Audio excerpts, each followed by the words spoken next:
দর্শক কেমন আছেন? আশা করছি ভালো আছেন। আমরা আজকে যে বিষয়টি নিয়ে একটু কথা বলতে চাই সেটা হচ্ছে সারা পৃথিবীতে এখন যে বিষয়টি আলোচিত হচ্ছে সেটি হচ্ছে ইরান-ইসরায়েল যুদ্ধ এবং সেই যুদ্ধে মার্কিন যুক্তরাষ্ট্র জড়াবে কিনা সে বিষয়টিও আম দেখা যাচ্ছে মার্কিন যুক্তরাষ্ট্র ভাবছে এটা কি পৃথিবীর জন্য ভালো হবে নাকি মন্দ হবে? আমরা সে বিষয়টি নিয়ে আমাদের আজকের অতিথির সাথে একটু কথা বলতে চাই। আমি আজকের অতিথি তাকে একটু যুক্ত করে নিব আমাদের শ্রদ্ধেয় শিক্ষক professor doctor lieutenant colonel Nazmul Ahsan Kalimullah BNCCO. তিনি একজন রাজনৈতিক বিশ্লেষক এবং নানান বিষয়ে তিনি কথা বলে থাকেন। আজকে জি, কেমন আছেন আপনি? আমি ভালো আছি। আশা করি জি, আপনি এবং আমাদের দর্শক শ্রোতাবৃন্দ সবাই ভালো আছেন। জি, সবার জন্য জি, জি, শুভকামনা। জি, শুভকামনা আপনার জন্য। নানান কথা হচ্ছে সারা পৃথিবী এখন যে বিষয়টি নিয়ে সবচেয়ে বেশি আলোচনা হচ্ছে, সেটা হচ্ছে ইরান-ইসরায়েল যুদ্ধ এবং মার্কিন যুক্তরাষ্ট্র সেই যুদ্ধে জড়াবে কিনা। মার্কিন যুক্তরাষ্ট্রের প্রেসিডেন্ট ডোনাল্ড ট্রাম্প বলেছেন যে আম তিনি ২ সপ্তাহ সময় নিলেন কূটনৈতিকভাবে এর কোনো সমাধান করা যায় কিনা। অনেকে বলছেন যে আবার এটা একটা আম যুদ্ধক্ষেত্রের টেকনিক হতে পারে। ডোনাল্ড ট্রাম্প হয়তো ২-১ দিনের মধ্যেই যুদ্ধে জড়িয়ে যাবেন। এই বিষয়টি নিয়ে আলোচনা হচ্ছে ক্ষয়ক্ষতি কার কেমন হচ্ছে এবং বাংলাদেশে এটার কোনো ইম্প্যাক্ট আছে কিনা বাংলাদেশের রাজনীতিতে। সেই বিষয়টি যদি স্যার আপনি একটু ব্যাখ্যা করেন। যুদ্ধটি ১ম এ কেন হলো? কি কারণে ইসরায়েল আক্রমণ করল? ইসরায়েলের পারমাণবিক শক্তি আছে কিনা? যদি থেকে থাকে ইরান পারমাণবিক শক্তিধর দেশ হতে যাচ্ছে। মধ্যপ্রাচ্যে কাউকে দাঁড়াতে দেবে না ইসরায়েল এবং আমেরিকা মিলে। আপনার বিশ্লেষণ কি একটু বলবেন? ধন্যবাদ। আহ, দেখুন, ইসরায়েল লেভেন্ট বা ভূমধ্যসাগরের পূর্ব তটে অবস্থিত একটি থিওক্র্যাটিক স্টেট। ১৯৪৮ সনে এর যাত্রা শুরু আনুষ্ঠানিকভাবে, এবং এর ভিত্তি হিসেবে কাজ করেছে বেলফোর্ড ডিক্লারেশন। এবং এই রাষ্ট্রটির সঙ্গে আমাদের বাংলাদেশের একটা নারীর বন্ধন রয়ে গেছে, আমরা পছন্দ করি বা না করি। ইসরায়েল জি, রাষ্ট্রের জন্ম না হলে পাকিস্তান রাষ্ট্রের জন্ম হতো না। আর পাকিস্তান রাষ্ট্রের পূর্বাংশ অর্থাৎ মাশরেকে পাকিস্তান যদি চিহ্নিত না হতো রাজনৈতিক মানচিত্রে, আহ, তাহলে বাংলাদেশ রাষ্ট্র এই অবয়ব নিয়ে স্বাধীন সার্বভৌম রাষ্ট্র হিসেবে বিশ্ব মানচিত্রে স্থান করে নিতে পারতো না। এবং আচ্ছা স্যার, আমরা এখন আমি যদি একটু বলি স্যার কি এমন ঘটে গেল যে ইরানে আক্রমণ করতে হবে ইসরায়েলকে? এটা যদি একটু আমি সেই প্রসঙ্গে যাওয়ার আখ্যানে জাস্ট শেষ যে বাক্য দুটি বলতে চাই, সেটি হচ্ছে জি, আমাদের প্রবাসী সরকার যখন গঠিত হলো আপনার ১৭ই এপ্রিল জি, শপথ গ্রহণের পরে ১৯৭১, এরপর তৎকালীন ফরেন মিনিস্টার ইন এক্সাইল প্রয়াত খন্দকার মোশতাক আহমদ, তিনি ২৮ এপ্রিল তৎকালীন অস্থায়ী রাষ্ট্রপতি সৈয়দ নজরুল ইসলামের আহ, নির্দেশে একটি চিঠি বা পত্র প্রেরণ করেছিলেন ইসরায়েলের তৎকালীন রাষ্ট্রপতি নিরিখে বা বরাবরে, এবং যাতে তারা নতুন সরকার এবং রাষ্ট্রকে স্বীকৃতি দেন। এবং তার উপর ভিত্তি করে পরের দিন ২৯ এপ্রিল ইসরায়েল বাংলাদেশ রাষ্ট্রটিকে স্বীকৃতি দেয়, এবং পৃথিবীর স্বীকৃতি দেয়। ইতিহাসে প্রথম রাষ্ট্র যারা আমাদেরকে স্বীকৃতি প্রদান করেছে, যদিও আমরা সেটা জি, রেসিপ্রোকেট করিনি টিল নাও। এখন জি, আপনার এই যে ঘটনাটি, এইটার সঙ্গে আপনার ইসরায়েলের যে আপনার আমাদের এই নিরিখে যে তাৎপর্য, সেটা আমাদের মাথায় রেখে আমাদের বর্তমান যে পরিস্থিতিটা সেটা যদি বিশ্লেষণে যাই, তাহলে দেখব ইসরায়েলের বর্তমান মাননীয় প্রধানমন্ত্রী হিজ এক্সেলেন্সি বেনিয়ামিন নেতানিয়াহু, তিনি পরিষ্কার বলেছেন এটা ইসরায়েলের জন্য আপনার অস্তিত্বের প্রশ্ন। দুটি প্রাচীন সুপ্রাচীন জাতি একে অপরের সঙ্গে নানান কারণে ঐতিহাসিকভাবে মেলবন্ধনে আবদ্ধ, সুতরাং একে অপরের অ্যানাহিলেশন কামনা করতে পারে না। তাদের মূল লক্ষ্য হচ্ছে ইরানের যে অ্যাসপাইরেশন, সেটি মুখ থুবড়ে যাতে পড়ে যায়, অর্থাৎ নিউক্লিয়ার নেশন হওয়ার যে ইচ্ছা বা স্বপ্ন, সেটা গুলিবালি করে দেয়া, এবং এর পাশাপাশি রেজিম চেঞ্জ করা। মার্কিনিরা আপনার রেজা শাহ পেহলভির যে বংশধর, তাকে কিন্তু মোতায়েন রেখেছেন, এবং যদি রেজিম চেঞ্জ হয় একটা কনস্টিটিউশনাল মনার্কি আবার স্থাপিত হতে পারে অ্যাবসলিউট মনার্কির বদলে। এবং সেই লক্ষ্যেই জি, কিন্তু ইসরায়েল এই আক্রমণগুলো অ্যাটাক করে করেছে। চলেছে। এবং আপনার ঘোষণা যেটি দিয়েছে ইসরায়েলের জি, যে এয়ারলাইনার এল এল, সেটি 23শে জুনের পরে হয়তো আবার অপারেশনাল হবে। তার মানে 23শে জুন পর্যন্ত কিন্তু যুদ্ধটা চলমান থাকবে। এটা একটা আচ্ছা বেঞ্চমার্ক হিসেবে আ বলছি। জি, আচ্ছা স্যার মাঝখানে আমি একটু প্রশ্ন করি। ইসরায়েলের কি স্যার পারমাণবিক শক্তি আছে? তারা কি নিউক্লিয়ার পাওয়ার প্ল্যান্ট হ্যাঁ? ডেফিনেটলি আছে। আছে। নেগাভ আচ্ছা, ডেজার্টে, তাদের যে নেগাভ ডেজার্ট, সেখানে জি, তাদের আণবিক এই স্থাপনাগুলো অবস্থিত, আছে। এবং সেটি সম্পর্কে যে ধারণা করা শখানেকের বেশি আণবিক বোমা তাদের কাছে মজুদ আছে। আছে।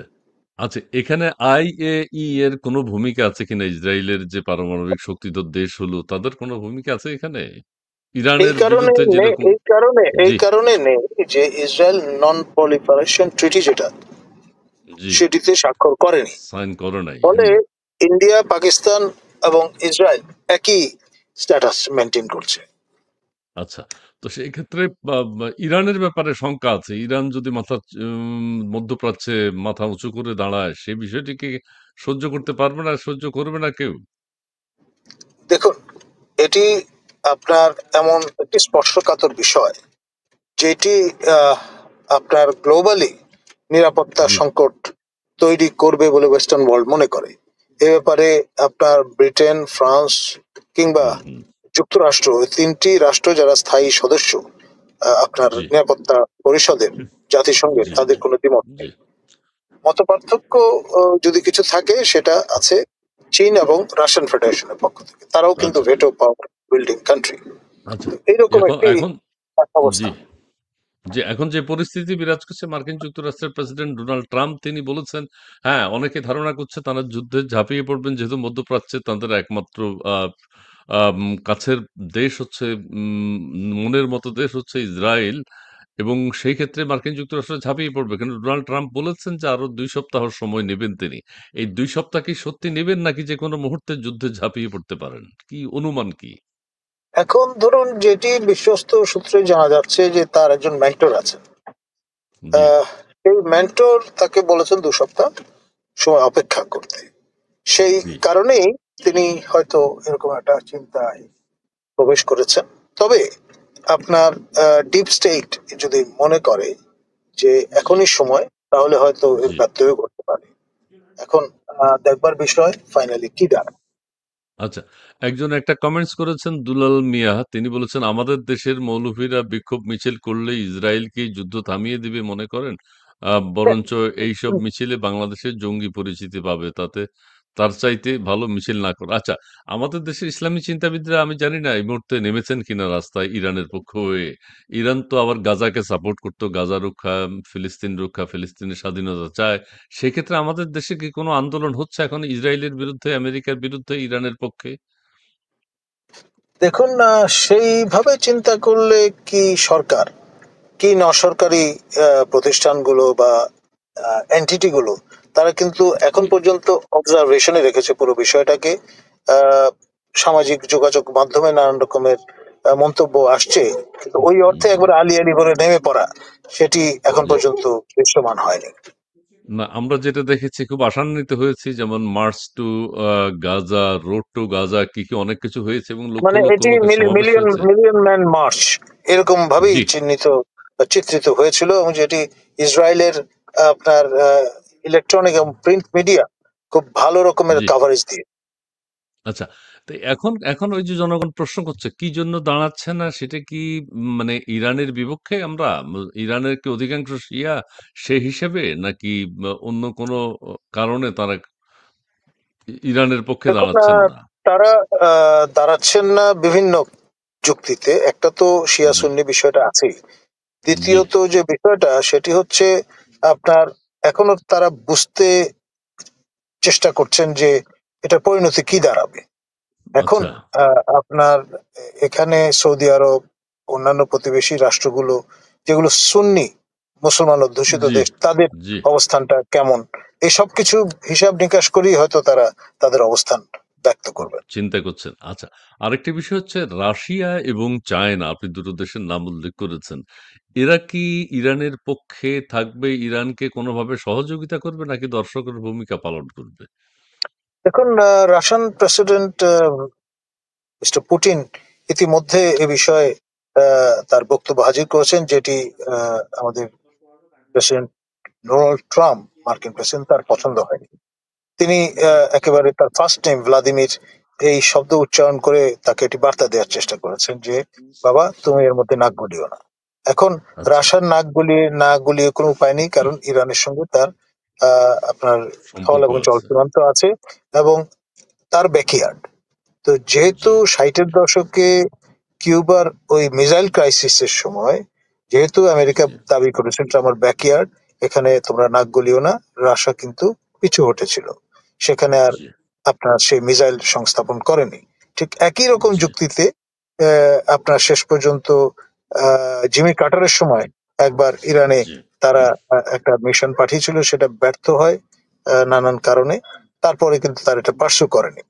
ইরানের জি। সবচেয়ে বড় গ্যারান্টি হচ্ছে তাদের বর্ডার উইথ রাশিয়ান ফেডারেশন, যেটি তাদের রক্ষা কবচ হিসেবে কাজ করছে। জি স্যার, আমরা আরেকটা কমেন্টস একটু নিই।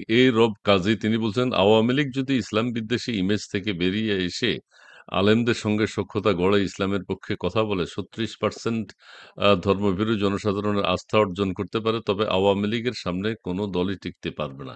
আচ্ছা, যাই হোক, এটা আওয়ামী লীগের নিজস্ব ব্যাপার, আমরা সেদিক না যাই। তবে আরেকটা প্রশ্ন আপনাকে বলি, আমাদের যে বর্তমান সরকার আছেন, আমাদের মাননীয় প্রধান উপদেষ্টা, তিনি কি ইরানের পক্ষে বা এই যুদ্ধ নিয়ে, ইরানের পক্ষে বলার দরকার নেই, এই যুদ্ধ নিয়ে কোনো মন্তব্য করবেন? বা সরকারিভাবে আমরা কোন দেশের আমার পক্ষে কিভাবে? ধারণা তারা নিশ্চুপ থাকবেন এই জন্যে যে ইরান কিংবা আপনার ইসরায়েল কাউকেই চটাতে চাইবেন না, সঙ্গত কারণেই। কারণ আমেরিকা হচ্ছে ইসরায়েলের স্ট্রংগেস্ট অ্যালাই, এবং ট্রাম্প অ্যাডমিনিস্ট্রেশন কুপিত হন এরকম কোন স্টেটমেন্ট আমার ধারণা প্রফেসর ইউনূসের সরকার দেবে না। দ্বিতীয়ত, আবার এখানে যারা ইসলাম আহ, নিয়ে শক্ত অবস্থানে আছেন রাজনীতি করেন। আহ, এবং এই বিপ্লবের অংশীদার, তারা জি। আপনার কুপিত হতে পারেন এরকমের কোনো অবস্থানেও তারা যেতে চাইবেন না। ধরি মাছ নাছুই পানি, এটা হচ্ছে বেস্ট অ্যাপ্রোচ এইসব আচ্ছা, নিরিখে। জি, আরেকটা প্রশ্ন করি আমি। ছোট, ছোট উত্তর দিলে স্যার খুবই ভালো লাগে। দর্শকও খুব খুশি হয়। সেটি হচ্ছে যে আ গাজা, রোড টু গাজা যেসব অনুষ্ঠান আমাদের দেশে হয়েছে, আন্দোলন হয়েছে, আমাদের আজহারী সাহেব, আমাদের আহমদুল্লাহ হুজুর সাহেব, আরো অন্যান্যরা, আমাদের আবু তোহা আদনান এবং সবাই মিলে যেভাবে নেমেছেন, সেখানে কি কোনো বিরূপ প্রতিক্রিয়া হয়েছে তাদের সেই নামার কারণে? এখন তারা যেজন্য আর মাঠে নামছেন না বা নামবেনও না আর? এটা তো আসলে পদ্মার অন্তরালের বিষয়। জি, আপনার সেই সময়কার প্রেক্ষিতটা একরকম, প্লাইট অফ প্যালেস্টাইনিয়ানস ইন গাজা, এটা একটা বিষয়। আর এখন যেটা ঘটছে সেটা কিন্তু আপনার এমন ভাবে ঘটছে, সরাসরি স্থল যুদ্ধ নয়, বিমান যুদ্ধ বলতে হুম, পারেন বা আকাশ যুদ্ধ। আর সেটা মার্কিনিরা কোন পর্যায়ে এসে কতটুকু পরিমাণ যুক্ত হয় তার উপর অনেক কিছু নির্ভর করে। আমাদের জি, এখানে যারা ইসলাম ধর্মের ঝান্ডা নিয়ে রাজনীতি করেন, তারা কিন্তু হালফিল খোঁজ খবর রাখেন, জি, আপনার সেই মধ্যযুগীয় চিন্তার মধ্যে আচ্ছন্ন নন, যথেষ্ট জি। আপনার ওয়েল কানেক্টেড, এবং তারা সবকিছু বুঝে শুনেই কিন্তু অবস্থান নেবেন বলে আমার ধারণা। হ্যাঁ, এখন গাজা মার্চ টু গাজা করার পরে গাজার পক্ষে ইসরায়েলের বিরুদ্ধে আর কোনো কথা আমরা কারো কাছ থেকে শুনতে দেখি নাই। আমাদের ইসলামী চিন্তাবিদ যারা আছেন, সেই জন্য অনেকে সন্দেহ করছেন যে ইরানের পক্ষে বা কোনো কথা এখন আর তারা হয়তো বলবেন না। আচ্ছা, যাক, আমরা সেই দিকে না যাই। আমাদের রাষ্ট্র থেকেও তাহলে কোনো ধরনের কথা আসছে না। এখানে কিছু, কিছু কথা আবার আপনার পক্ষে আসছে। আব্দুল লতিফ, আসসালামু আলাইকুম। সম্মানিত অতিথি জনাব নাজমুল হাসান কলিমুল্লাহ স্যারদের ইস্পাত কঠিন দৃঢ়তায় নব্য ফ্যাসিজমের দ্রুত পতন হবে ইনশাল্লাহ। অনেকে আপনার পক্ষে, কেউ কেউ আপনার পক্ষে কথা বলছেন। সেলিনা পারভীন, এই নীরবতা প্রমাণ করে দেয় এরা শুধু নিজেদের স্বার্থে ধর্মের নাম ব্যবহার করে। ইরান যুদ্ধ হোক, গণহত্যা, মুসলিমদের উপর অন্যায় হচ্ছে, এদের মুখ বন্ধ।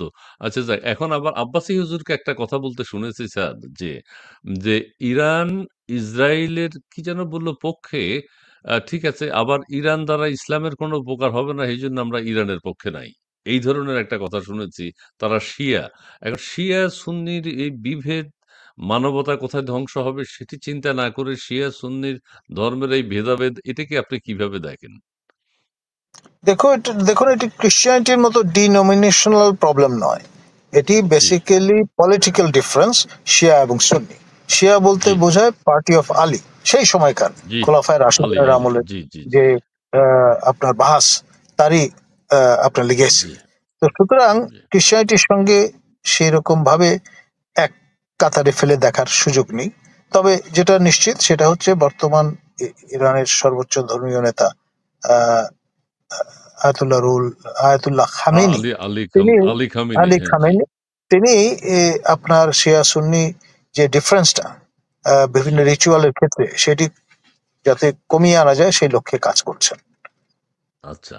আচ্ছা সেটা হোক, আমরা সেটা চাই। আমরা চাই যে এখন যে যুদ্ধ চলছে মার্কিন যুক্তরাষ্ট্র একটা কঠিন অবস্থান নেবে। যেহেতু ইসরাইল তাদের খুবই ঘনিষ্ঠ। সেই ক্ষেত্রে মার্কিন যুক্তরাষ্ট্র ইরান আবার হুমকি দিয়ে বলেছে যে এটা মার্কিন যুক্তরাষ্ট্রের যুদ্ধ নয়। এটা মনে রাখতে হবে।